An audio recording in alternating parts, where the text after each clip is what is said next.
Bonjour à tout le monde, bonjour chers professeurs, bonjour chers collègues.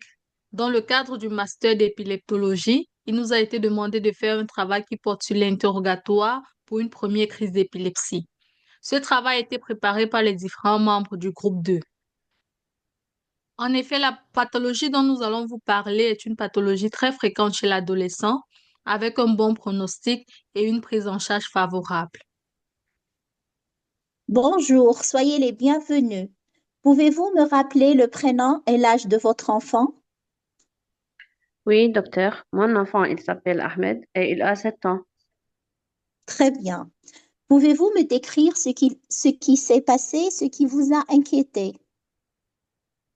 Bon, on a remarqué que l'enfant, par moment, il nous plie avec nous. On l'appelle à plusieurs reprises avant qu'il nous réponde.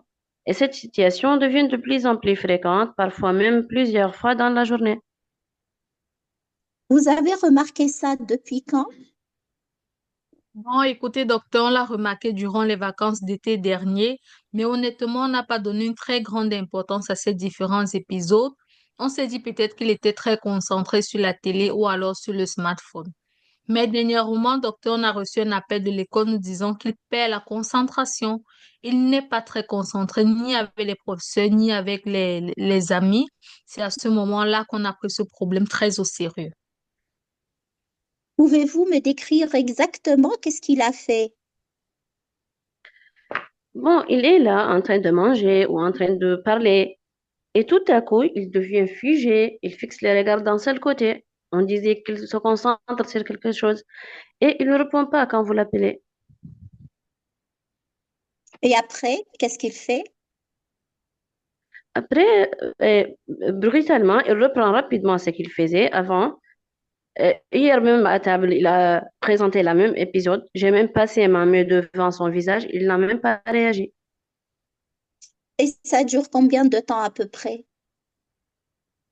Bon, je ne peux pas vous dire exactement, mais je pense que ça ne dépasse pas une dizaine de secondes en fait. Et après ces épisodes, est-ce qu'il se rappelle de ce que s'est passé? Non, docteur, il ne se rappelle pas du tout ce qui s'est passé. Il reprend d'emblée ce qu'il faisait avant. Il ne s'en souvient même pas de ce qui s'est passé avant la crise. Même si on le rappelle, il ne s'en souvient pas du tout. Et avant l'épisode, est-ce que vous sentez qu'il a changé du comportement, ou il devient fatigué, ou il se plaint de sa tête, ou il vous rapporte d'autres symptômes particuliers?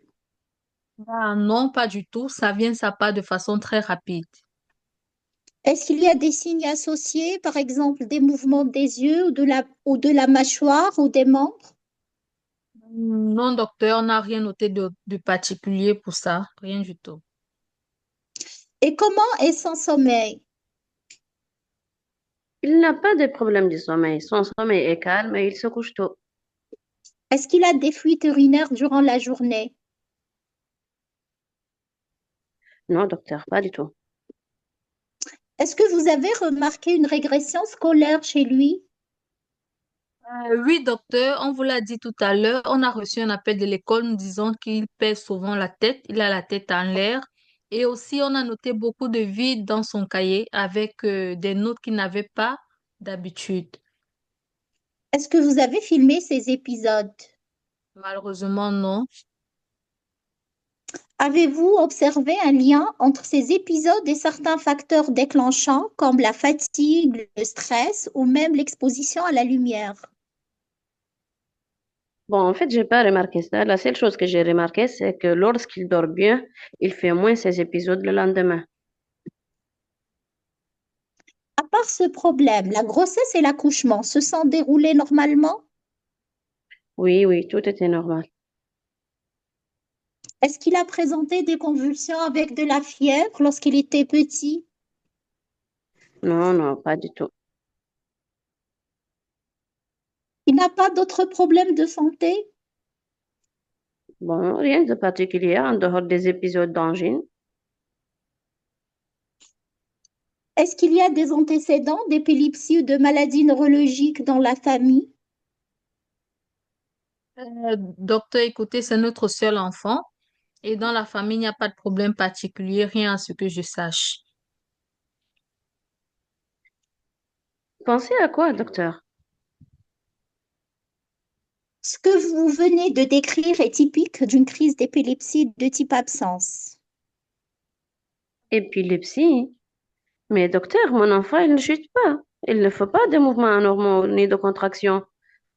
Et il ne perd pas aussi de connaissances.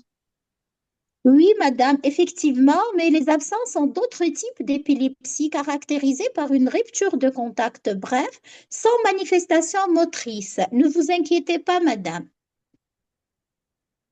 L'examen clinique de votre enfant est tout à fait normal. Maintenant, on doit compléter par un EEG de veille et de sommeil pour confirmer le diagnostic d'épilepsie absence. D'accord, docteur. Mais dites-moi, docteur, comment ça se passe un EEG? Est-ce que l'enfant il sera hospitalisé ou pas? Non, non, pas du tout. Il n'a pas besoin d'hospitalisation.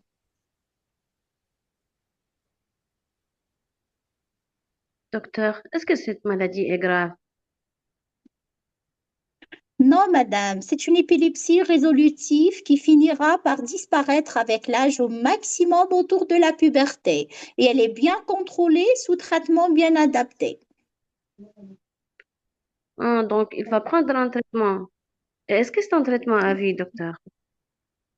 C'est normal qu'il va prendre un traitement, mais n'est pas à vie, c'est juste pour quelques années. Ne vous inquiétez pas, madame, nous allons vous accompagner à chaque étape. D'accord, merci beaucoup, docteur. Il n'y a pas de quoi, madame. En conclusion, l'épilepsie absence de l'enfant fait partie des syndromes épileptiques les plus fréquents. Les données de l'examen clinique associé à l'enregistrement électroencéphalographique permettent de poser le diagnostic. L'épilepsie absence de l'enfant disparaît bien avant la puberté dans la majorité des cas et elle est sans séquelles avec un pronostic qui est généralement bon.